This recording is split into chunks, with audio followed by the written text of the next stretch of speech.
Hey, what's up? Sorry I've been so, inactive for the last 2 weeks. It's been a very, very busy 2 weeks, but I'll address all of that at the end of the video. For now, let's talk about the Vindicator. This is the third End of Dragons Elite Spec review that I've done. Last time we covered the Blade Sworn, and before that the Willbender. And now we have Vindicator, which is the Elite Spec for the Revenant. So, let's jump right in and talk about it. Now, first of all, I want to say that my thoughts have actually changed on Vindicator.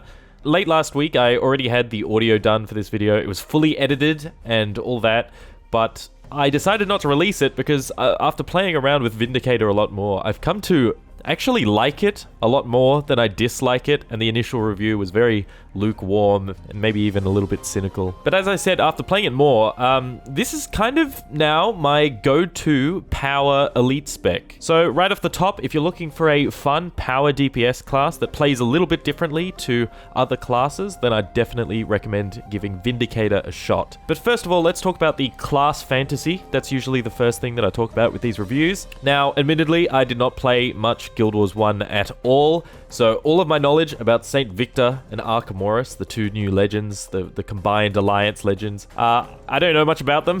All of my knowledge comes from reading things online or other YouTubers, but I get the gist. They were two, opposing faction leaders that teamed up to fight the big bad villain Shiro, and so now in the Canthan expansion, we get them as a combined legend, which basically gives us two sets of utility skills within the one legend that you can switch between, with the two sets providing sort of like opposite benefits, kind of representing their opposite ideals, Archimedes' skills are all very offense, DPS based, and St. Victor has the healing supporting skills. It's very cool flavor, and I love the banter between St. Victor and Archimedes, and they have unique banter as well if you're running Shiro in the other slot, which you probably will be if you're running power DPS. And so that's very entertaining to listen to. The voice acting is great. But having said that, I feel like some of the elite spec flavor is kind of lost in the weapon skills. So yeah, let's talk about that. Vindicator gets access to the Greatsword, and all the skills feel pretty meaty. They do a lot of damage. Your Greatsword auto attacks are very, very strong. But the problem I have is with the lack of uniqueness that the Greatsword gets. There's already been, a lot of discussion about the End of Dragons elite specs and how much they reuse animations and that sort of thing. We're already sort of past that. But I think it's particularly prevalent here on the Vindicator. Basically, the auto attack chain is literally identical to the Guardian Greatsword auto attack chain. The Greatsword 2 is this instant burst of damage in a cone, and that uses just one of the animations from the auto attack chain. Your Greatsword 3 is a movement skill. It's just this dash, nothing too special going on there. The Greatsword 4 is a block and a counterattack, and that counterattack is also using just one of the animations from the auto attack chain. And the Greatsword 5 is this kind of big whirl attack that does these big mist blasts in an area, and that's using the exact same animation as the Reaper Greatsword 5 skill. The other problem is that the effects on these skills, they're not using anything unique. So like the Renegade, for example, you're using a short bow, but all the skills have this sort of fiery trail, and you're shooting through portals, and it's just awesome. Even the Glint legend, your shield skills have this sort of crystalline effect. But the Greatsword doesn't have sort of any attachment to St. Victor or Archimedes. You don't have the iconic orange and blue effects going on like you see in the utility skills. It's just using the default sort of Revenant trails, the black and white, the same trails that the swords use, that the staff uses. It kind of just makes it feel like a new core Revenant weapon. And maybe this is, sort of a dumb gripe, but I feel like all these things contribute to making an elite spec feel new and fresh and unique, and make them almost feel like a brand new class. And with the Greatsword skills using the same animations and effects, again, it kind of makes it feel like every other Revenant weapon that you've used. So yeah, that's a little bit of a shame. On the upside though, let's talk about the unique Vindicator mechanic, which is that the dodge roll now becomes like a Final Fantasy Dragoon slam Dragoon mains, you know exactly what I'm talking about. You basically leap into the sky, you still get the iframes from the dodge roll, but then you slam down and deal, you know, a ton of damage. And also some other unique effects that you'll see in the traits, which I'll talk about towards the end of the video.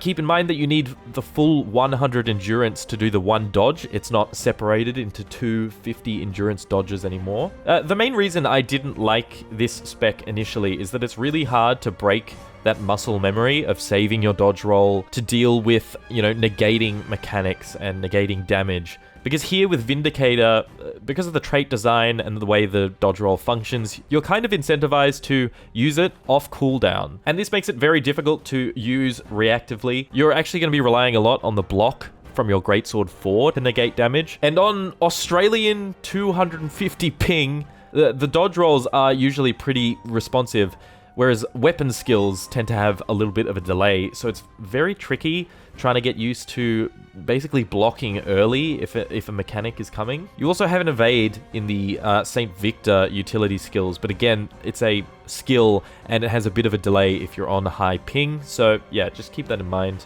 All that said, if you're playing Vindicator, do yourself a favor and go pick up a superior sigil of stamina. I have never used this sigil before, but basically what this does is, if you kill an enemy, you'll totally refill your endurance. So what happens is, you'll just be like constantly bouncing around like a pogo stick, killing everything underneath you. And you can basically just keep this going during the entire fight if there's enough enemies around. And man, like, this always feels satisfying. It feels really fun to use. And on that note as well, I think it's cool that Vindicator has this emphasis on vigor, which is a boon that, you know, I've generally not had to think about a lot on other classes. If you've played Mirage and Daredevil, maybe it's an aspect, but on Vindicator, it's a real focus, and trying to upkeep vigor, trying to give yourself vigor as much as possible is a really interesting element. I just love seeing ArenaNet giving these underutilized boons some extra use. Now you get two new spec skills, one's called Energy Meld and the other one's called Alliance Tactics. Energy Meld is basically just a button that refills some endurance. This feels a bit awkward and a bit arbitrary. I wish it sort of interacted with Vindicator's kit a bit more. Maybe it gives you extra endurance while under the effects of vigor, or maybe they should roll an attack into it so it's not just this buff button, and maybe it's some, you know, extra CC or a big cleave skill or something like that. Maybe it's a mini bounce, because at the moment it just feels like this arbitrary skill that you have to push every 20 seconds to upkeep your endurance. So I'd really love to see some changes here. And then Alliance Tactics is what you use to swap between St. Victor and Archimedes. This sort of like highlights an issue with the limitations of Guild Wars 2's UI. These two buttons are so tiny that it's really tricky to keep track of these cooldowns. I'm never really sure when I can flick back to St. Victor or Archimedes, or when the energy meld is up, because the buttons are so tiny and I can't see the numbers on them because they're so small and my eyesight is shit. It's just really tricky to track these cooldowns, and I wish that we had a better UI element for these unique elite spec mechanics by this point. This is definitely not an issue specific to Vindicator, but yeah, it's still an issue nonetheless. And I really hope that in future, ArenaNet maybe improve on the UI just to make it easier to track these sorts of mechanics. Now, the new legends, let's talk about the utility skills that you get. They're all pretty good, and they particularly scale well with larger enemy groups. They all have bonus effects based on how many enemies or allies you hit with them. Everything has very low cooldowns, so you'll be using them very frequently. On Archimedes, you can give yourself heaps of might, fury, and quickness on demand. So yeah, this is really excellent for solo play, just because of the amount of buffs you can give yourself without any assistance, and they're all on low cooldowns. Plus, you inflict a ton of vulnerability on the Greatsword, so you're always maximizing your DPS, even in solo play. The elite skills, though, feel a little bit underwhelming. The Spear of Archimedes, that looks cool as hell. You've got Archimedes coming up behind you, and he throws a spear, but the damage is the exact same as the Scavenger Leap, which is the sort of movement / damage skill you'll be using a lot, except for the fact that it has Torment on top. And then St. Victor's Elite, you basically summon an urn, but while the urn is summoned, you don't receive any heals, and then you slam it down, and it'll have a different effect or give you bonus healing based on the amount of health that you're on. This feels super underwhelming to use.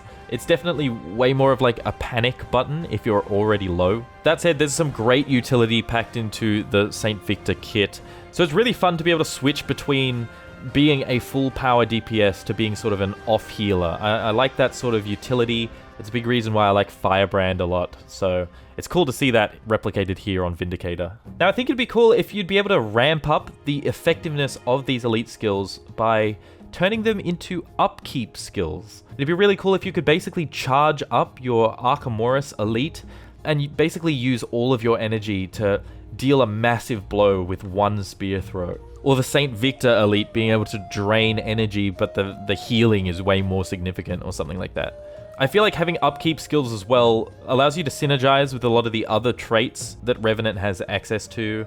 And it gives the spec much nicer flow, you know? Like, if you're using Shiro alongside Dwarf or Malix, you have upkeep skills, and you're basically just using the upkeep skill, waiting for it to drain, and then swapping legend, and doing the same on that legend. And you have this nice rhythm to it, whereas Vindicator, and I mean, to a degree, Renegade as well, don't quite have this flow. It's kind of difficult to gauge when you should swap to the other legend, because you never really run out of energy, especially with Vindicator, where your skills don't really use a lot of energy. So by the time you're thinking about switching to the next legend, you've kind of already earned enough energy back to do another skill. That said, as a general tip, you can definitely just main Alliance stance and just camp Archimedes. I've tested this out a lot, and I think the damage loss for just staying on the one legend rather than switching back and forth isn't that much. You don't lose out on a lot of damage, and it definitely reduces the complexity a lot. You're basically just going to be spamming Scavenger Leap and Spear of Archimedes off cooldown, alongside the 5 and 2 on your Greatsword, as well as just auto-attacking. The damage, especially on Greatsword, is very solid, so you can run Staff in the other slot for, you know, massive CC and not have to worry about weapon swapping either. So even though it sounds really complicated, having basically 3 legends to juggle as well as 2 weapon sets, you can definitely simplify this down and still perform decently well. We're going to talk about the traits now, and first of all, I just want to say the traits are fantastic. Like the Bladesworn, I think all the Grandmaster traits offer really unique utility that have a significant impact on your gameplay. This is the kind of trait design that I love to see in this game. So yeah, let's run through them. Death Drop incentivizes you to dodge on cooldown, because it'll give you a huge 15% damage buff for the next 15 seconds when you use it, and you can upkeep that permanently basically if you're dodging off cooldown. It also increases the damage of that dodge skill, which makes it feel super impactful. Hitting like 20k crits by yourself in the open world with a dodge roll always feels really cool. Imperial Impact makes your dodge extend boons by 2 seconds, and also makes the dodge give you might and protection. And you can basically upkeep permanent protection if you just have a little bit of concentration and you're dodging off cooldown. But I really love running this trait in the open world. Death Drop is definitely more of a instanced PvE kind of trait that I love to run for the extra DPS. But in open world, Imperial Impact feels really good. It allows you to really easily upkeep just a full 25 stacks of might while running solo. And the more defensive, supportive, safe trait is Saint's Shield, which makes every dodge grant you a very solid amount of healing and barrier at a baseline, as well as increasing healing output for a period of time. This one's great to run if you just want to use your dodge roll more reactively, as it'll give you that healing to make up for the fact that you only have, you know, one dodge roll. It's very significant. I see people running this a lot in PvP. So yeah, definitely give that a try. And all of these trait changes actually change the color of your dodge roll effect. It's a minor thing, but it's really cool flair, and I love to see it. There's also some really great and intuitive trait synergies. So on the Devastation line, you have traits that capitalize on all your might generation and the huge amount of vulnerability you inflict through your Greatsword skills. You can also run Retribution or Invocation in the other tree. Retribution gives you, extra tankiness and better endurance regen. So it's a very comfortable trait line to run in solo content, whereas Invocation will offer you much better damage in the long run, since you'll have basically permanent 100% crit chance if you can maintain your Fury uptime. Overall, just really love the trait design on Vindicator. I think this is all excellent. It's very focused. Great job, ArenaNet. This rocks. So, the main thing you're going to be asking, is it fun? This is, the main factor as to whether or not you'll keep playing this spec.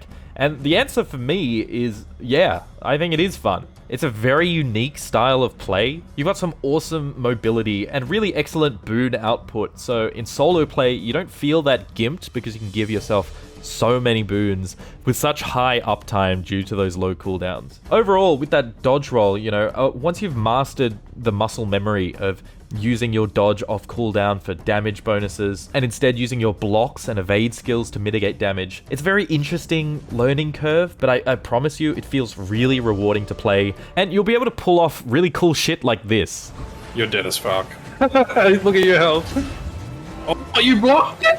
So yeah, not much more to say on Vindicator. I was kind of lukewarm about it initially, but now I really love it. And I'm starting to play my Revenant a lot more as a result. You probably noticed that I didn't mention PvP at all, and that's because my PvP gameplay on this spec was absolutely shocking, and I do not wish for anyone to see it. That dodge roll muscle memory thing really threw me off in PvP, and I was straight up not having a good time. I'm sure there's content creators much more experienced in PvP that you can refer to for more qualified takes. On the note of content creators, so I mentioned that I had a very busy 2 weeks, but even though I didn't create, new content on this channel in the last 2 weeks, I did technically create some sort of content because I was on 2 very long podcasts. The first of which was the Lightbringers podcast. I got to have a great chat with the lovely crew over on there. So if you'd like to hear us talk about the April blog post for over 4 hours, no, that is not an exaggeration, as well as other Guild Wars 2 related discussions because we kind of went off the rails, then head over to Jebro's channel and go check it out. I had a really fun time with those guys. I also had the privilege of being on the Tea Time podcast, where I got the chance to chat with some huge Guild Wars 2 community members, such as Mighty Teapot, Snebzor, and Emmy.exe. We talked a lot about the new player experience and things that ArenaNet could potentially do to improve that. If you're a new player, I highly recommend listening to that podcast. I'd love to hear what you think. Had a great time over there as well. That was a 3-hour podcast. So yeah, that's like 7 hours of content for you to slap on your second monitor while you farm meta events. Anyway, that's it from me today. I'm working on the recent Living Worlds Season 1, Episode 1 re-release. Because I didn't get to play that at the time. This is my first time checking out this stuff, which has been very fun. You've probably seen some gameplay in the background. I've also been working on getting through the Ether Blade Strike Challenge mode. That is a very difficult strike, very fun. The mechanics are insane. I still haven't completed it, but I'll get there eventually. As I said, I had a very busy last 2 weeks. Over Easter, I spent a lot of time with family. I've also had work. I'm doing a course as well. And I'm also moving apartment, and that'll be happening next week. So whether or not I have content next week is down to how smoothly that all pans out. Expect more videos about all things Guild Wars 2 and more soon to come, so feel free to stick around. But as always, I'll catch you later.